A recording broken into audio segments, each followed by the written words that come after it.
ಸಂಸ್ಥೆಯು ಈ ವಿದ್ಯಾರ್ಥಿಗಳಲ್ಲಿ ಕಲಿಕಾ ಗುಣಮಟ್ಟವನ್ನು ಹೆಚ್ಚಿಸಬೇಕು ಅನ್ನುವಂತಹ ಕಾರಣಕ್ಕಾಗಿ ಒಂದು ಹೊಸ ಆ್ಯಪ್ ಅನ್ನು ಡೆವಲಪ್ ಮಾಡಿದೆ.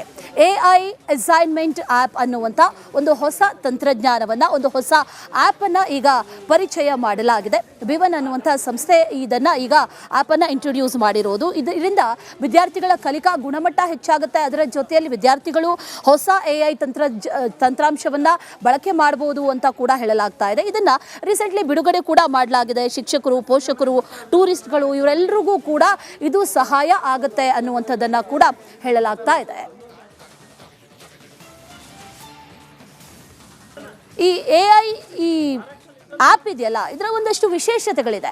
ಅದನ್ನು ಗಮನಿಸೋದಾದರೆ CBSE ಜೊತೆಗೆ ವಿದೇಶಿ ಪಠ್ಯಕ್ರಮ ಎರಡಕ್ಕೂ ಕೂಡ ಅನ್ವಯ ಆಗುವಂತಹ ನಿಟ್ಟಿನಲ್ಲಿ ಈ AI ತಂತ್ರಾಂಶವನ್ನು ಅಳವಡಿಕೆ ಮಾಡಲಾಗಿದೆ. ಅಕ್ಷಯ ಪಾತ್ರ ಫೌಂಡೇಶನ್ನ CEO ಶ್ರೀಧರ್ ವೆಂಕಟ್ ಈ AI ತಂತ್ರಾಂಶವನ್ನು ಬಿಡುಗಡೆ ಮಾಡಿದ್ದಾರೆ. ಜೊತೆಗೆ ಗಣಿತ, ಸಂಖ್ಯಾಶಾಸ್ತ್ರ, ಇಂಗ್ಲಿಷ್ ಗ್ರಾಮರ್ ಸೇರಿದಂತೆ ಹಲವು ವಿಷಯಗಳನ್ನು ಈ ಆ್ಯಪ್ ಒಳಗೊಂಡಿದೆ ಅಂತ ಹೇಳಲಾಗ್ತಾ ಇದೆ. ರೀಸೆಂಟ್ಲಿ ಇದು ಈಗಾಗಲೇ ಇನಾಗ್ರೇಷನ್ ಕೂಡ ಮಾಡಲಾಗಿದೆ.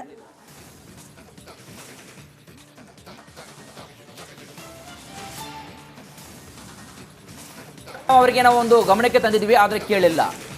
ಸಿದ್ದರಾಮಯ್ಯ ರಾಜೀನಾಮೆಗೆ ರಾಹುಲ್ ಗಾಂಧಿ ಸೂಚನೆಯನ್ನ ಕೊಟ್ಟಿದ್ದಾರೆ. ಇದು ಕೇವಲ 2 ಕಾರ್ಯಕ್ರಮಗಳಲ್ಲಿ ಇವತ್ತು ಸಿದ್ದರಾಮಯ್ಯನವರು ಭಾಗಿಯಾಗೋದು. 2 ಕಾರ್ಯಕ್ರಮಗಳಲ್ಲಿ ನೆಹರು ಪುಣ್ಯಸ್ಮರಣೆ ಕಾರ್ಯಕ್ರಮದಲ್ಲಿ ಮುಖ್ಯಮಂತ್ರಿಗಳು ಭಾಗಿಯಾಗ್ತಾರೆ.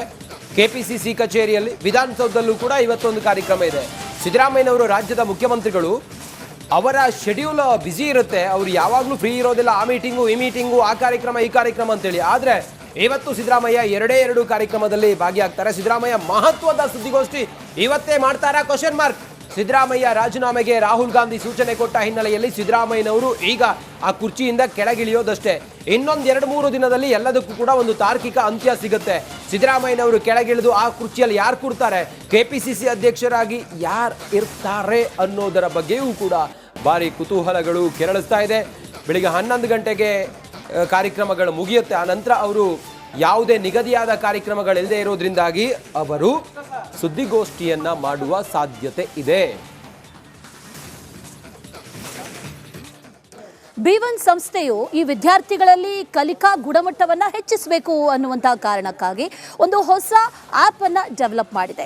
AI ಅಸೈನ್ಮೆಂಟ್ ಆ್ಯಪ್ ಅನ್ನುವಂಥ ಒಂದು ಹೊಸ ತಂತ್ರಜ್ಞಾನವನ್ನು, ಒಂದು ಹೊಸ ಆ್ಯಪನ್ನು ಈಗ ಪರಿಚಯ ಮಾಡಲಾಗಿದೆ. B1 ಅನ್ನುವಂಥ ಸಂಸ್ಥೆ ಇದನ್ನು ಈಗ ಆ್ಯಪನ್ನು ಇಂಟ್ರೊಡ್ಯೂಸ್ ಮಾಡಿರೋದು. ಇದರಿಂದ ವಿದ್ಯಾರ್ಥಿಗಳ ಕಲಿಕಾ ಗುಣಮಟ್ಟ ಹೆಚ್ಚಾಗುತ್ತೆ. ಅದರ ಜೊತೆಯಲ್ಲಿ ವಿದ್ಯಾರ್ಥಿಗಳು ಹೊಸ AI ತಂತ್ರಾಂಶವನ್ನು ಬಳಕೆ ಮಾಡಬಹುದು ಅಂತ ಕೂಡ ಹೇಳಲಾಗ್ತಾ ಇದೆ. ಇದನ್ನು ರೀಸೆಂಟ್ಲಿ ಬಿಡುಗಡೆ ಕೂಡ ಮಾಡಲಾಗಿದೆ. ಶಿಕ್ಷಕರು, ಪೋಷಕರು, ಟೂರಿಸ್ಟ್ಗಳು ಇವರೆಲ್ಲರಿಗೂ ಕೂಡ ಇದು ಸಹಾಯ ಆಗುತ್ತೆ ಅನ್ನುವಂಥದ್ದನ್ನು ಕೂಡ ಹೇಳಲಾಗ್ತಾ ಇದೆ.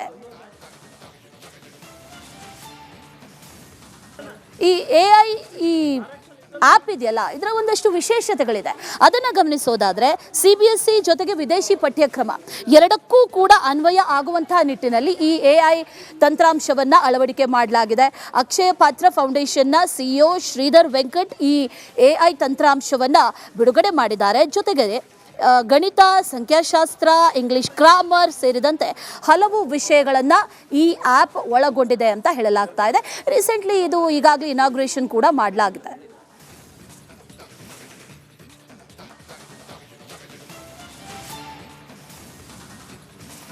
ಅವರಿಗೆ ನಾವು ಒಂದು ಗಮನಕ್ಕೆ ತಂದಿದ್ವಿ, ಆದರೆ ಕೇಳಿಲ್ಲ.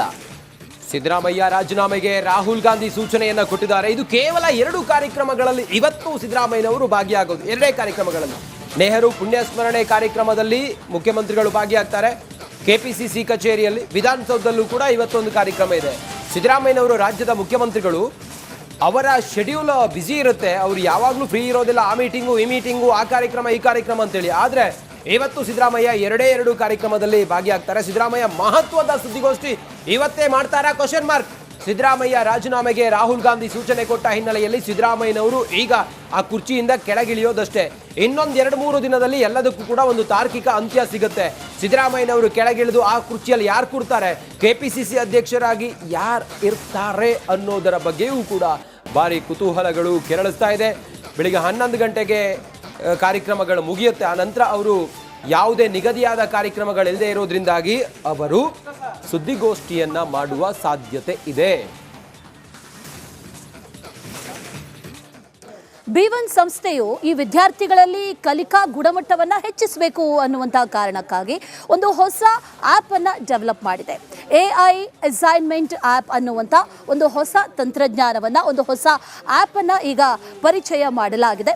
B1 ಅನ್ನುವಂಥ ಸಂಸ್ಥೆ ಇದನ್ನು ಈಗ ಆ್ಯಪನ್ನು ಇಂಟ್ರೊಡ್ಯೂಸ್ ಮಾಡಿರೋದು. ಇದರಿಂದ ವಿದ್ಯಾರ್ಥಿಗಳ ಕಲಿಕಾ ಗುಣಮಟ್ಟ ಹೆಚ್ಚಾಗುತ್ತೆ. ಅದರ ಜೊತೆಯಲ್ಲಿ ವಿದ್ಯಾರ್ಥಿಗಳು ಹೊಸ AI ತಂತ್ರಾಂಶವನ್ನು ಬಳಕೆ ಮಾಡಬಹುದು ಅಂತ ಕೂಡ ಹೇಳಲಾಗ್ತಾ ಇದೆ. ಇದನ್ನು ರೀಸೆಂಟ್ಲಿ ಬಿಡುಗಡೆ ಕೂಡ ಮಾಡಲಾಗಿದೆ. ಶಿಕ್ಷಕರು, ಪೋಷಕರು, ಟೂರಿಸ್ಟ್ಗಳು ಇವರೆಲ್ಲರಿಗೂ ಕೂಡ ಇದು ಸಹಾಯ ಆಗುತ್ತೆ ಅನ್ನುವಂಥದ್ದನ್ನು ಕೂಡ ಹೇಳಲಾಗ್ತಾ ಇದೆ. ಈ AI ಈ ಆ್ಯಪ್ ಇದೆಯಲ್ಲ, ಇದರ ಒಂದಷ್ಟು ವಿಶೇಷತೆಗಳಿದೆ. ಅದನ್ನು ಗಮನಿಸೋದಾದರೆ CBSE ಜೊತೆಗೆ ವಿದೇಶಿ ಪಠ್ಯಕ್ರಮ ಎರಡಕ್ಕೂ ಕೂಡ ಅನ್ವಯ ಆಗುವಂತಹ ನಿಟ್ಟಿನಲ್ಲಿ ಈ AI ತಂತ್ರಾಂಶವನ್ನು ಅಳವಡಿಕೆ ಮಾಡಲಾಗಿದೆ. ಅಕ್ಷಯ ಪಾತ್ರ ಫೌಂಡೇಶನ್ನ CEO ಶ್ರೀಧರ್ ವೆಂಕಟ್ ಈ AI ತಂತ್ರಾಂಶವನ್ನು ಬಿಡುಗಡೆ ಮಾಡಿದ್ದಾರೆ. ಜೊತೆಗೆ ಗಣಿತ, ಸಂಖ್ಯಾಶಾಸ್ತ್ರ, ಇಂಗ್ಲಿಷ್ ಗ್ರಾಮರ್ ಸೇರಿದಂತೆ ಹಲವು ವಿಷಯಗಳನ್ನು ಈ ಆ್ಯಪ್ ಒಳಗೊಂಡಿದೆ ಅಂತ ಹೇಳಲಾಗ್ತಾ ಇದೆ. ರೀಸೆಂಟ್ಲಿ ಇದು ಈಗಾಗಲೇ ಇನಾಗ್ರೇಷನ್ ಕೂಡ ಮಾಡಲಾಗಿದೆ.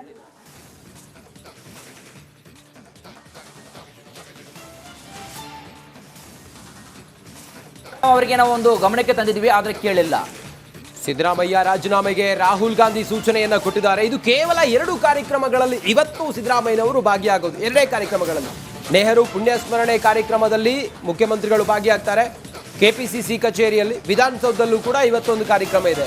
ಸಿದ್ದರಾಮಯ್ಯನವರು ರಾಜ್ಯದ ಮುಖ್ಯಮಂತ್ರಿಗಳು, ಅವರ ಶೆಡ್ಯೂಲ್ ಬ್ಯುಸಿ ಇರುತ್ತೆ. ಅವರು ಯಾವಾಗಲೂ ಫ್ರೀ ಇರೋದಿಲ್ಲ. ಆ ಮೀಟಿಂಗು, ಈ ಮೀಟಿಂಗು, ಆ ಕಾರ್ಯಕ್ರಮ, ಈ ಕಾರ್ಯಕ್ರಮ ಅಂತೇಳಿ. ಆದರೆ ಇವತ್ತು ಸಿದ್ದರಾಮಯ್ಯ 2 ಕಾರ್ಯಕ್ರಮದಲ್ಲಿ ಭಾಗಿಯಾಗ್ತಾರೆ. ಸಿದ್ದರಾಮಯ್ಯ ಮಹತ್ವದ ಸುದ್ದಿಗೋಷ್ಠಿ ಇವತ್ತೇ ಮಾಡ್ತಾರಾ? Question mark. ಸಿದ್ದರಾಮಯ್ಯ ರಾಜೀನಾಮೆಗೆ ರಾಹುಲ್ ಗಾಂಧಿ ಸೂಚನೆ ಕೊಟ್ಟ ಹಿನ್ನೆಲೆಯಲ್ಲಿ ಸಿದ್ದರಾಮಯ್ಯನವರು ಈಗ ಆ ಕುರ್ಚಿಯಿಂದ ಕೆಳಗಿಳಿಯೋದಷ್ಟೇ. ಇನ್ನೊಂದು 2-3 ದಿನದಲ್ಲಿ ಎಲ್ಲದಕ್ಕೂ ಕೂಡ ಒಂದು ತಾರ್ಕಿಕ ಅಂತ್ಯ ಸಿಗುತ್ತೆ. ಸಿದ್ದರಾಮಯ್ಯನವರು ಕೆಳಗಿಳಿದು ಆ ಕುರ್ಚಿಯಲ್ಲಿ ಯಾರು ಕೂರ್ತಾರೆ, KPCC ಅಧ್ಯಕ್ಷರಾಗಿ ಯಾರು ಇರ್ತಾರೆ ಅನ್ನೋದರ ಬಗ್ಗೆಯೂ ಕೂಡ ಭಾರಿ ಕುತೂಹಲಗಳು ಕೆರಳಿಸ್ತಾ ಇದೆ.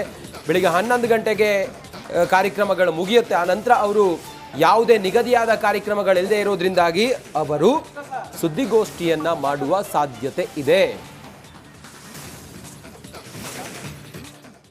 B1 ಸಂಸ್ಥೆಯು ಈ ವಿದ್ಯಾರ್ಥಿಗಳಲ್ಲಿ ಕಲಿಕಾ ಗುಣಮಟ್ಟವನ್ನು ಹೆಚ್ಚಿಸಬೇಕು ಅನ್ನುವಂತಹ ಕಾರಣಕ್ಕಾಗಿ ಒಂದು ಹೊಸ ಆ್ಯಪ್ ಅನ್ನು ಡೆವಲಪ್ ಮಾಡಿದೆ. AI ಅಸೈನ್ಮೆಂಟ್ ಆ್ಯಪ್ ಅನ್ನುವಂಥ ಒಂದು ಹೊಸ ತಂತ್ರಜ್ಞಾನವನ್ನು, ಒಂದು ಹೊಸ ಆ್ಯಪನ್ನು ಈಗ ಪರಿಚಯ ಮಾಡಲಾಗಿದೆ. B1 ಅನ್ನುವಂಥ ಸಂಸ್ಥೆ ಇದನ್ನು ಈಗ ಆ್ಯಪನ್ನು ಇಂಟ್ರೊಡ್ಯೂಸ್ ಮಾಡಿರೋದು. ಇದರಿಂದ ವಿದ್ಯಾರ್ಥಿಗಳ ಕಲಿಕಾ ಗುಣಮಟ್ಟ ಹೆಚ್ಚಾಗುತ್ತೆ. ಅದರ ಜೊತೆಯಲ್ಲಿ ವಿದ್ಯಾರ್ಥಿಗಳು ಹೊಸ AI ತಂತ್ರಾಂಶವನ್ನು ಬಳಕೆ ಮಾಡಬಹುದು ಅಂತ ಕೂಡ ಹೇಳಲಾಗ್ತಾ ಇದೆ. ಇದನ್ನು ರೀಸೆಂಟ್ಲಿ ಬಿಡುಗಡೆ ಕೂಡ ಮಾಡಲಾಗಿದೆ. ಶಿಕ್ಷಕರು, ಪೋಷಕರು, ಟೂರಿಸ್ಟ್ಗಳು ಇವರೆಲ್ಲರಿಗೂ ಕೂಡ ಇದು ಸಹಾಯ ಆಗುತ್ತೆ ಅನ್ನುವಂಥದ್ದನ್ನು ಕೂಡ ಹೇಳಲಾಗ್ತಾ ಇದೆ. ಈ AI ಈ ಆ್ಯಪ್ ಇದೆಯಲ್ಲ, ಇದರ ಒಂದಷ್ಟು ವಿಶೇಷತೆಗಳಿದೆ. ಅದನ್ನು ಗಮನಿಸೋದಾದರೆ CBSE ಜೊತೆಗೆ ವಿದೇಶಿ ಪಠ್ಯಕ್ರಮ ಎರಡಕ್ಕೂ ಕೂಡ ಅನ್ವಯ ಆಗುವಂತಹ ನಿಟ್ಟಿನಲ್ಲಿ ಈ AI ತಂತ್ರಾಂಶವನ್ನು ಅಳವಡಿಕೆ ಮಾಡಲಾಗಿದೆ. ಅಕ್ಷಯ ಪಾತ್ರ ಫೌಂಡೇಶನ್ನ CEO ಶ್ರೀಧರ್ ವೆಂಕಟ್ ಈ AI ತಂತ್ರಾಂಶವನ್ನು ಬಿಡುಗಡೆ ಮಾಡಿದ್ದಾರೆ. ಜೊತೆಗೆ ಗಣಿತ, ಸಂಖ್ಯಾಶಾಸ್ತ್ರ, ಇಂಗ್ಲಿಷ್ ಗ್ರಾಮರ್ ಸೇರಿದಂತೆ ಹಲವು ವಿಷಯಗಳನ್ನು ಈ ಆ್ಯಪ್ ಒಳಗೊಂಡಿದೆ ಅಂತ ಹೇಳಲಾಗ್ತಾ ಇದೆ. ರೀಸೆಂಟ್ಲಿ ಇದು ಈಗಾಗಲೇ ಇನಾಗ್ರೇಷನ್ ಕೂಡ ಮಾಡಲಾಗಿದೆ.